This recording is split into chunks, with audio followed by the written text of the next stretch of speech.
Fala pessoal, tudo bom com vocês? Sejam muito bem-vindos a mais um vídeo aqui do canal Pai Investidor. O pai está on. E você, está on? Porque hoje acaba a sua desculpa para não começar a investir. Eu vou mostrar para você nesse vídeo como montar uma carteira de investimento do zero e com pouquíssimo dinheiro. Então, meu amigo, acabou sua desculpa. Já deu. Você vai começar a investir a partir de hoje. Então já fica até o final desse vídeo, se inscreve no canal, bate no sino, deixa os comentários, sugestões. Eu estou aqui para poder te ajudar nessa jornada.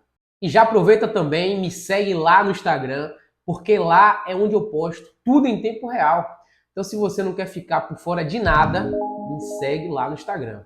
Dito isso, vou mostrar para vocês aqui agora o resumão da semana, tudo o que aconteceu durante a semana que passou. E isso endossa mais o que eu venho falando sempre e vou continuar batendo nessa tecla. Quem não investe ainda está perdendo dinheiro. É por isso que eu fiz questão de gravar esse vídeo bem completo.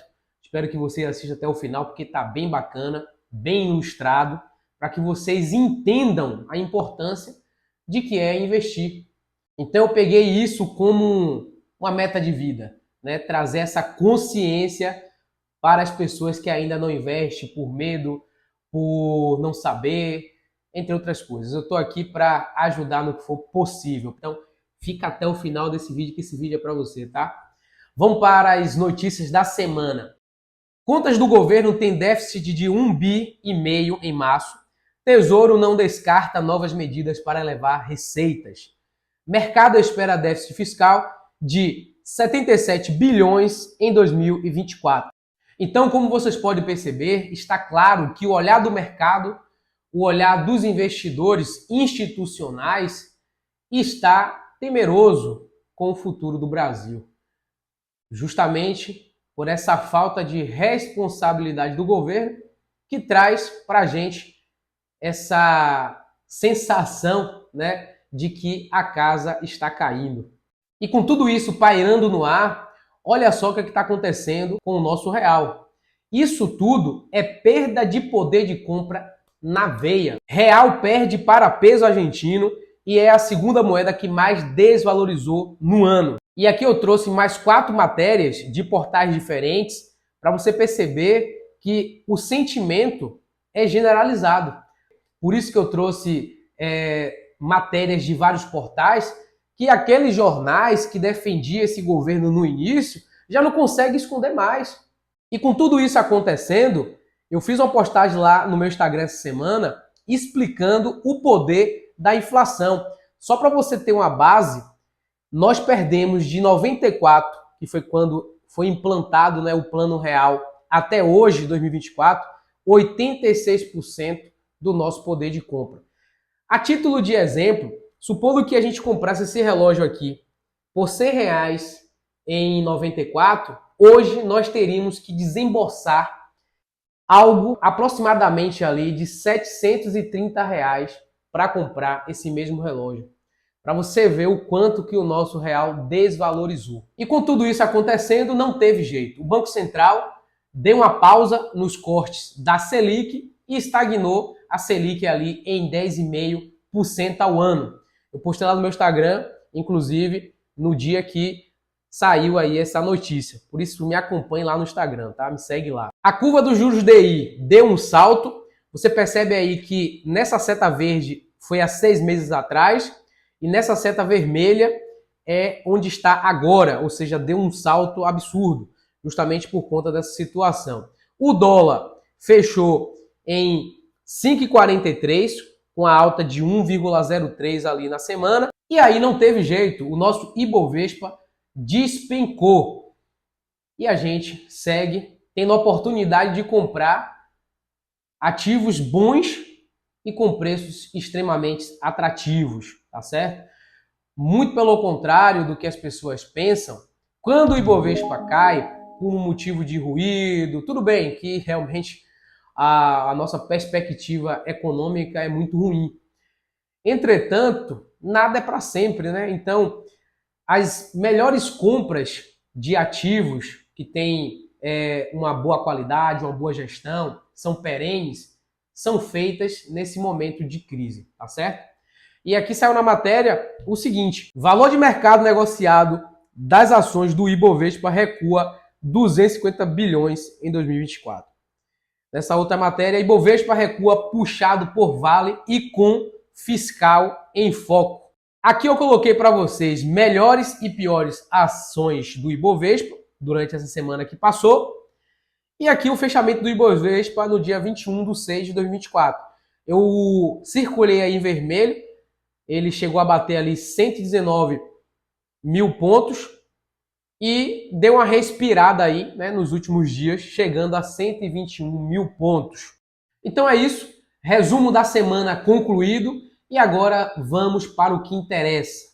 Como montar uma carteira de investimento do zero. Antes da gente começar a montar a carteirinha, eu quero salientar aqui o seguinte: esse vídeo ele é direcionado mais para as pessoas que estão iniciando, né, que ainda não criaram uma carteira de investimento, muito porque não tem conhecimento, tem medo, não sabe por onde começar. Mas também é importante para você que já investe ficar até o final do vídeo, porque, cara, eu digo para você por experiência própria. Muitas vezes a gente vê um vídeo e fala, não, isso eu já sei, e etc. Mas tem alguma coisa ali que o cara fala, algumas coisas que a pessoa que está gravando o vídeo fala, que você, às vezes, não tem entendimento, tem uma sacada. Então, por isso que é importante, fica até o final, mesmo você que já investe, tá certo?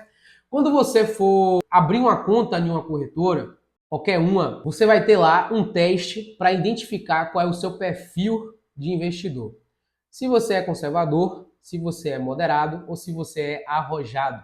Eu coloquei aí na tela, para você ter uma base, qual é o perfil conservador. Evita investimento de renda variável, como ações, fundos imobiliários, e prefere investimentos de baixo risco, como investimento em renda fixa. Qual é o perfil moderado?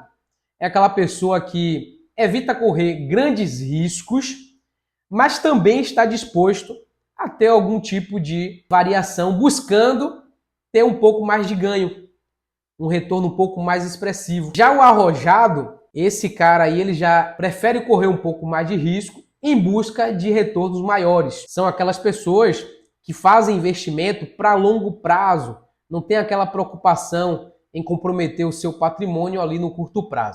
Então, primeiro passo dado, você vai descobrir qual é o seu perfil de investidor, ok? Descobriu o seu perfil de investidor, aí você agora vai montar uma estratégia de investimento, uma estratégia de carteira, que é para você ir seguindo essa estratégia que você traçou ao decorrer, independente do que aconteça. Eu coloquei na tela o que é que eu faria se eu tivesse um perfil conservador. Qual foi a composição que eu fiz? Eu colocaria 80% alocado no Brasil, eu colocaria 70% em renda fixa no Brasil, e aí inclui Tesouro Selic, um tesouro pré-fixado e também um tesourozinho IPCA ali, que é um tesouro que é indexado na inflação. E 30% eu colocaria em fundos imobiliários, porque assim, cara, apesar de estar exposto à renda variável, é uma exposição pequena e de baixo risco, entre aspas, porque os fundos imobiliários ele tende a ter uma oscilação menor. Então, o seu patrimônio ele vai ter oscilações menores, entretanto, vai te dar um retorno muito bom dos fundos imobiliários, te pagando ali dividendos todos os meses. Eu, pelo menos, penso assim, tá? E 20% dos nossos R$1.000 eu colocaria no exterior. Compraria 70% de ETF de renda fixa americana e 30% de ETF de REITs, que são fundos imobiliários americanos. Agora vamos fazer o perfil moderado, tá? Lembrando que o perfil moderado ele está disposto a correr um pouco mais de risco, comprando um pouco também de renda variável. Aí na tela a composição geral, se eu tivesse o perfil moderado e estivesse iniciando agora, eu colocaria 70% dos R$1.000 no Brasil e 30% nos Estados Unidos, ok? Então, R$700, como é que eu dividiria isso? 30% em renda fixa, 40% em fundos imobiliários e 30% em ações. Já lá nos Estados Unidos, os R$ 300 eu colocaria 30% em ETF, renda fixa americana, 40% em ETFs de REITs, são os fundos imobiliários americanos, e 30% em estoque. E agora vamos para o perfil arrojado. E essa parte aqui é engraçada. Eu estava montando aqui a composição geral dessa carteira, o que eu faria se eu tivesse um perfil arrojado, e eu lembrei de quando eu iniciei, né? Que é o erro de muitas pessoas. A gente começa a investir e já acha que é o Warren Buffett, né? Só que a gente está ali no primeiro mês de investimento, né? E com isso, o que é que a gente pensa? Eu vou colocar aqui os R$ 1.000 do exemplo que eu estou dando, vou dobrar, eu vou ser logo arrojado, eu vou comprar um pouco de Bitcoin, ações e etc. Depois que eu dobrar, triplicar esse valor, aí eu volto lá para o início e vou ser um perfil conservador, botar em renda fixa e etc e tal. Só que, filhão, eu já te garanto que isso não vai acontecer. Por quê? Quando você não tem conhecimento e já vai direto para o nível arrojado, você vai quebrar a cara. Se pá, vai perder todo o seu dinheiro. Ficar traumatizado e nunca mais investir. Então, por experiência própria, porque isso aconteceu comigo, porém, graças a Deus, eu não cheguei a perder o meu dinheiro todo, eu cheguei a perder 50%. E na época eu comecei com muita grana, na época era muita grana para mim, né? E consegui recuperar, hoje eu estou no lucro, graças a Deus, mas eu tomei esse susto aí e só aprendi ao decorrer do tempo, né? Escutando pessoas mais experientes. Então, me escuta porque eu já passei por isso, tá certo? Inclusive, cara, eu até gravei um vídeo, um dos primeiros vídeos que eu gravei aqui no canal, falando como eu perdi R$ 20.000 quando eu comecei a investir em renda variável, né? Vai lá assistir, eu vou deixar aqui no card. Mas vamos aqui para o perfil arrojado. Aqui na tela, composição geral, se eu tivesse um perfil arrojado hoje. 50% no Brasil e 50% no exterior. Sendo 20% em renda fixa aqui no Brasil, 40% em fundos imobiliários e 40% em ações. Já lá nos Estados Unidos, eu colocaria 20% em ETF de renda fixa americana, 40% em ETFs de REITs, são fundos imobiliários, e 40% em estoque ou ETF do S&P 500. Então, fechamos aqui as 3 composições para cada perfil.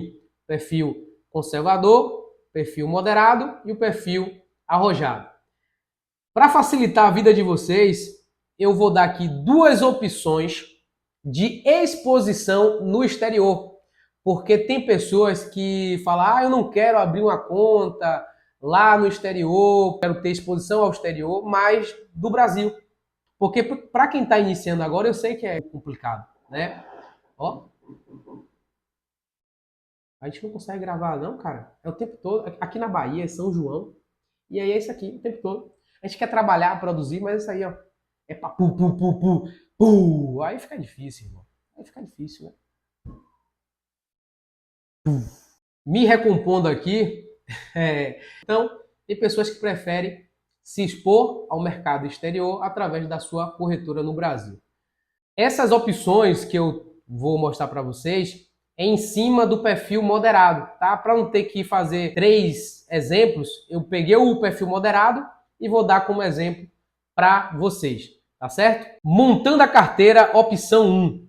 Então, no nosso exemplo aqui, vamos começar com R$ 1.000 e, conforme eu já expliquei, no meu perfil moderado, eu colocaria 70% no Brasil e colocaria 30% no exterior. E ficaria como aqui a minha carteirinha montada. Eu teria 2 cotas do Tesouro Selic 2029, que daria um total de 297,63. Em fundos imobiliários, eu teria 5 ativos, que seria BCFF11, que é um fundo de fundos, e eu já me exponho a vários fundos quando eu compro o BCFF11, então eu teria 7 cotas. GGRC11, que é um fundo de logística, compraria 5 cotas. HSML11, fundo de shopping center, compraria 1 cota. MXRF11, que é um fundo híbrido, compraria 4 cotas. E o SNAG11, que é um fundo do agronegócio, eu compraria 3 cotas. Então, eu coloquei esses 5 fundos imobiliários para me dar uma diversificação dentro da minha porcentagem de fundos imobiliários, ok? E logo abaixo, a nossa composição em ações aqui no Brasil. Eu compraria o BOVA11, que é o índice, ou seja, eu vou estar me expondo a várias ações aí da B3, está custando hoje 118,02, e também compraria uma cota de um ETF de commodities, tá certo? Também estaria me expondo aí a essa área de commodities que é bem legal. Então, fechando, R$ 703,91. Nos Estados Unidos, como é que ficaria a minha composição de carteira? Compraria $12 em TFLO, é um ETF de renda fixa. Ele é basicamente o nosso Tesouro Selic aqui no Brasil. Compraria um ETF de renda fixa com o código BIL, que é um ETF que ele replica ali tesouros americanos de 1 a 3 meses, ou seja, de curto prazo. Então eu botaria também $12 nesse ETF. Indo para o REITs, que são os fundos imobiliários americanos, eu colocaria $12 em VNQ e $12 em VNQI. Com esses dois ETFs na carteira, o VNQ e o VNQI, eu vou estar me expondo a imóveis tanto nos Estados Unidos, como também a imóveis fora dos Estados Unidos, ou seja, em outros países. E para finalizar, eu compraria um ETF do S&P 500, que é um ETF que replica as 500 maiores empresas dos Estados Unidos. Compraria também $12. Então, pessoal, aqui nós fechamos a nossa primeira opção, que seria você ter conta no Brasil, em uma corretora no Brasil, e abrir conta em uma corretora nos Estados Unidos. Montando a carteira, opção 2. Conforme eu já expliquei, essa opção 2 é para quem quer ter apenas conta em corretora aqui no Brasil, mas não quer deixar de se expor no exterior. Mantemos a mesma carteira da opção 1, que vai dar 703,91. E o que é que muda aqui na opção 2? A exposição aos Estados Unidos através do ETF IVVB11. Então, quando você compra esse ETF, você está se expondo aos ativos, né, lá nos Estados Unidos. Porém, na sua corretora aqui no Brasil. Uma cota hoje do IVVB11 está custando R$ 330,85. E como é que ficaria o total da nossa carteira? R$ 1.034,76. Então, como você acabou de visualizar, montamos a segunda opção. Viu como é bem tranquilo? Coloquei na tela aí para você ver o resumo de como ficaria. A primeira opção, você teria conta no Brasil e no exterior, então daria um total de R$ 1.003,91. E a segunda opção, você vai investir no exterior através de um ETF, que é o IVVB11. Então você vai fazer tudo aqui de uma corretora só no Brasil e o total da carteira ficaria em 1.034,76. Então tá aí o resumo. A partir de agora você não tem mais desculpas para não começar a investir, tá certo? Espero ter trazido bastante conhecimento para vocês, agregado na vida de vocês. Para quem não iniciou investindo ainda, acredito que aqui eu consegui dar um norte para você dar o pontapé inicial. Entretanto, eu vou estar aqui à disposição, então já coloca aí nos comentários suas dúvidas, suas sugestões. Lá no meu Instagram estou à disposição, pode me chamar lá no direct para tirar também as suas dúvidas. Mas antes de ir embora, se inscreve aqui no canal, bate no sino, deixe seu joinha, que é para o YouTube entender que esse conteúdo é relevante, agrega na vida das pessoas e com isso também você me ajuda a fazer o canal crescer, tá certo? Então é isso e até o próximo vídeo.